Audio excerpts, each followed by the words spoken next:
আসসালামু আলাইকুম football fans. আমাদের চ্যানেলের আরও একটি নতুন ভিডিওতে আপনাদের সবাইকে স্বাগতম। গত মার্চ মাসের ফিফা উইন্ডোতে দুইটি প্রীতি ম্যাচ খেলতে মাঠে নামে 5বারের বিশ্ব চ্যাম্পিয়ন ব্রাজিল। সেই ম্যাচ দুইটিতে ব্রাজিলের প্রতিপক্ষ হিসাবে ছিল শক্তিশালী ফ্রান্স এবং ক্রোয়েশিয়া, যেখানে প্রথম প্রীতি ম্যাচটিতে ফ্রান্সের সঙ্গে 2-1 গোলে পরাজয়ের পর ক্রোয়েশিয়ার সঙ্গে 3-1 গোলের ব্যবধানে জয় নিয়ে মাঠ ছাড়ে সেলেসালরা। মূলত ক্রোয়েশিয়ার সঙ্গে ম্যাচটির পর থেকে এখন পর্যন্ত আর কোনো ম্যাচ খেলতে মাঠে নামেনি ব্রাজিল। তবে দীর্ঘ 2 মাস বিরতি শেষে আবারও মাঠে নামতে চলেছে কোচ কার্লো আনচেলত্তির শিষ্যরা। তাই আজকের এই ভিডিওতে আলোচনা করব ব্রাজিলের পরবর্তী ম্যাচ দুইটি কাদের বিপক্ষে এবং ম্যাচ দুইটি কবে, কোথায়, কখন অনুষ্ঠিত হবে তা নিয়ে। মূল ভিডিওটি শুরু করার আগে আপনি আমাদের চ্যানেলে প্রথমবার এসে থাকলে চ্যানেলটি সাবস্ক্রাইব করে পাশেই থাকুন।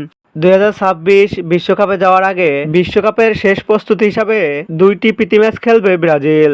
এই ম্যাচ দুইটি কেবল শুধুই প্রীতি ম্যাচ নয়, বরং কার্লো আনচেলত্তির জন্য দলের সমন্বয়, কৌশল এবং সেরা একাদশ বাছাই করার এটি শেষ সুযোগ। যেখানে বিশ্বকাপের আগে নিজেদের প্রথম প্রীতি ম্যাচটিতে পানামার বিপক্ষে মাঠে নামবে ব্রাজিল।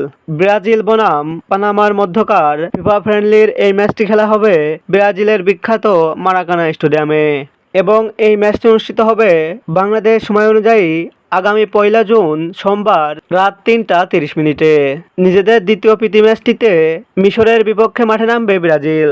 ব্রাজিল বনাম মিশরের মধ্যকার এই প্রীতি ম্যাচটি খেলা হবে যুক্তরাষ্ট্রের হান্টিংটন ব্যাংক ফিল্ড স্টেডিয়ামে এবং এই ম্যাচটি অনুষ্ঠিত হবে বাংলাদেশ সময় অনুযায়ী আগামী 7 জুন রবিবার রাত 4টায়। বিশ্বকাপের আগে এই ম্যাচ দুটিতে কেমন করবে ব্রাজিল?